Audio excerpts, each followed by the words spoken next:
सांगतो या EVM मशीनने वाट लावली. व्हीव्हीपॅट आणला काय किंवा नवीन कायदा आणला काय? EVM मशीननं लोकशाही धोक्यात घातली. आपल्या डॉक्टर बाबासाहेब आंबेडकरांना आठवा. त्यांनी निर्माण केलेलं भारताची राज्यघटना आणि आत्ताची लोकशाही प्रचंड फरक आहे.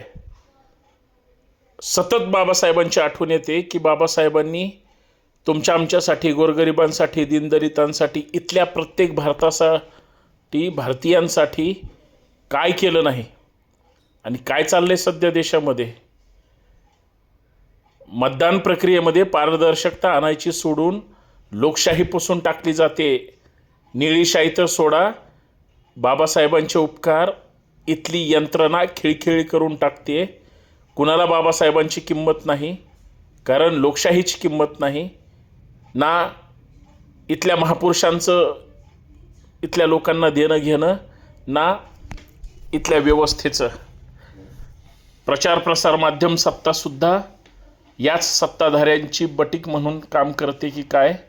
कारण प्रशासकीय सत्ता, धर्मसत्ता, अर्थसत्ता, राजसत्ता या सगळ्या एका नाण्याच्या बाजू झालेल्या आहेत आणि कुणी कुणाचं राहिलेलं नाही.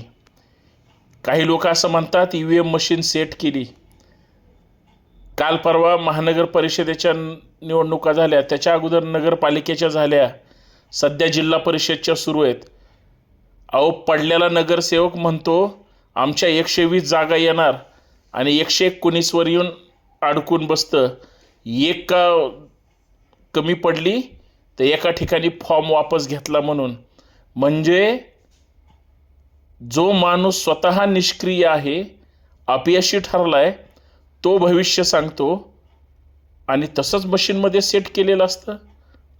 काही लोक जाणकार सांगतात, खास करून सत्ताधारी पक्षाचे, कशाला उभा राहता, तुम्हाला एवढी मतं पडणार आहेत, नका नादी लागू. आणि त्याला तेवढेच मतं पडलेले असतात.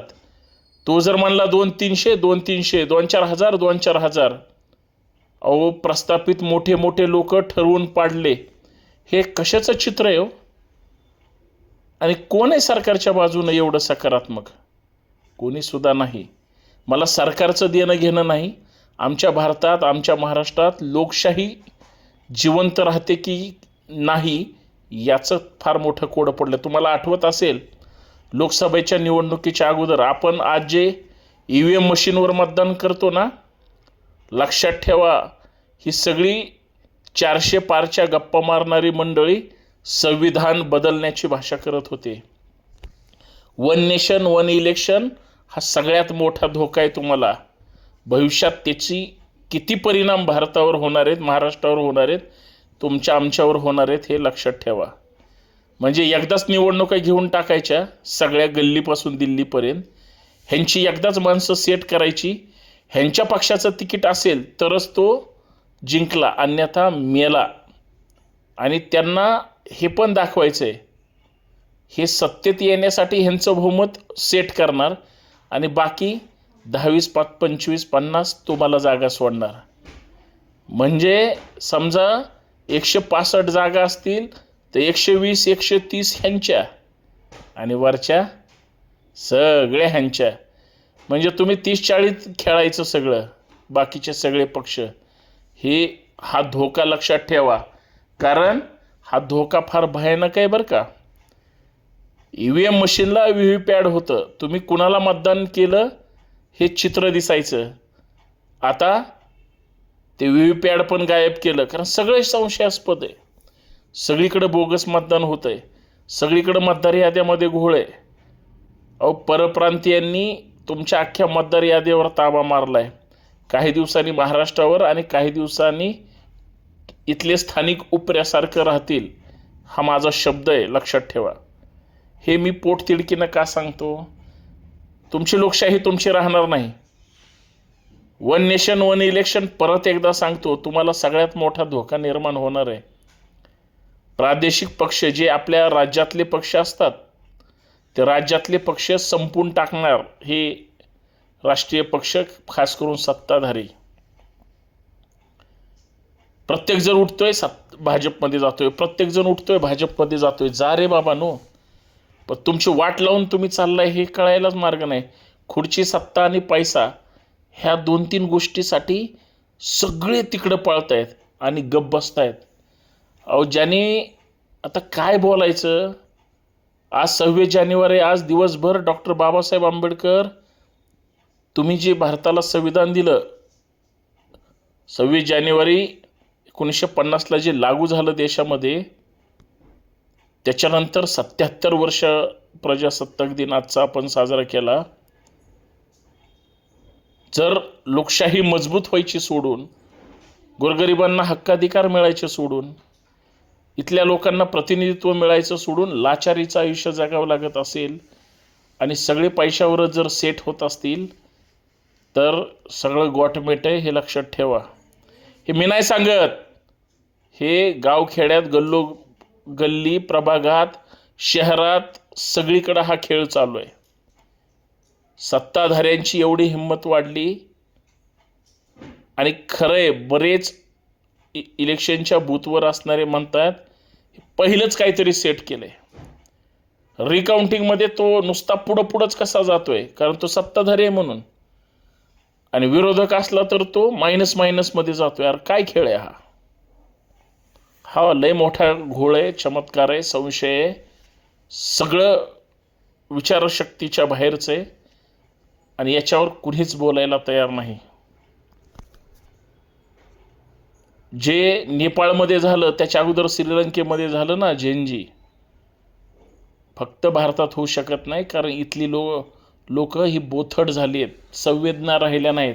महापुरुषांची ह्या लोकांनी बदनामी केली, वाईट बोलतात. आजसुद्धा नाशिकच्या भाषणामध्ये नाशिकचा पालकमंत्री डॉक्टर बाबासाहेब आंबेडकरांचं भाषणामध्ये नाव घेत नाही. याच्यापेक्षा दुर्दैव काय असू शकतं? काय तुम्हाला पाहिजे याच्यापेक्षा? म्हणजे किती तुम्ही नामोल्लेखाने आमच्या कर्तृत्ववान महान नेत्यांना तुम्ही विसरणार. याचा अर्थ असा आहे की सत्तेची नशा डोक्यामध्ये अशी घोंबली ना ह्यांच्या, कळायला मार्ग नाही. आणि मला त्याचंच फार चिंता वाटते की तुम्ही दिलेलं मत हे तुमचं राहिलेलं नाही. काही ठिकाणी तर मी नगर परिषदेला बघितलं, आणि मी जबाबदारीनं सांगतो, मी जर 1 नंबर वार्डात राहत असेल, माझं मतदान 3 नंबर वार्डात गेलं, मला माझ्या 1 नंबर वार्डातल्या उमेदवाराला मतदान करायचं आहे, कारण तो आमच्या अडीअडचणीला किंवा सांगितलं काम करतो. जर माझं 3 नंबर वार्डामध्ये नाव गेलं असेल तर मी तिकडं अनोळखी माणसाला का मतदान करू? काय संबंध आहे त्याचा? म्हणजे याचा अर्थ प्रभाग, वार्ड सगळे तोडले, सगळा गोंधळ घालून टाकला, सगळं सोयीनं बदलून टाकलं, कारण खेळ निवडणुकीचा सुरू आहे. तुम्ही सगळे संशयाच्या घेरात आहात. तुमच्या हातामध्ये काहीही राहिलं नाही, ठेवलं नाही, आणि भविष्यात तुम्हाला कुठलाही निर्णय घेता येणार नाही. हे ध्यानात, मनात आणि लक्षात ठेवा. पूर्वी म्हणायचे शिक्का मारलेलाच बरा होता.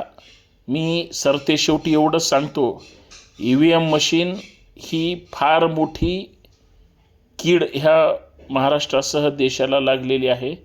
बॅलेट पेपरवरच मतदान झालं पाहिजे. वेळ पडली तर शिक्का मारायला त्रास झाला हरकत नाही, पण बटन दाबून लोकशाहीला म्हणजे संकटात टाकण्यापेक्षा शिक्का मारून लोकशाही मजबूत केलेली बरी. नाहीतर मनवादी पेलावळ किड्यासारखी लोकशाही कुरतडून टाकेल. हे मला या माध्यमातून सांगायचं आहे, आणि हे भयानक आहे. आणि आज जर याला विरोध नाही केला किंवा आत्ता जर याच्या विरोधात नाही बोललो, भविष्यातला काळ अत्यंत वाईट असेल आणि तो न सहन होणारा असेल, हे लक्षात ठेवा. कारण हे आधुनिक भूत आहे जो मानगुटीवर बसलं आहे. ज्यांच्याकडे पैसा आहे तेच निवडणुकांमध्ये पाण्यासारखा पैसा वाटतायत, पण ज्यांच्याकडे नाही ते भिकाऱ्यासारखं पैसे कधी आम्हाला वाटायला येतील ह्याची वाट बघतायत. श्रीमंतांचा पैसा घ्यायला हरकत नाही, परंतु गरीब भिकारी होत चाललाय, मागतकरी होत चाललाय, दुसऱ्याच्या हाताकडं पाहत चाललाय. हे सगळ्यात मोठं वाईट आहे. हे लोकशाहीचं फार मोठं म्हणजे उतरती कळा लागली असं म्हणलं तरी हरकत नाही. म्हणून EVM मशीन असो VVPॅड असो हे सगळं संशयास्पद आहे म्हणून आत्ता VVPॅड बंद केली. उद्या परत विधानसभेला आणतील, लोकसभेला आणतील, ह्यांच्यावर काय भरोसा नाही. म्हणून जागे व्हा. धन्यवाद.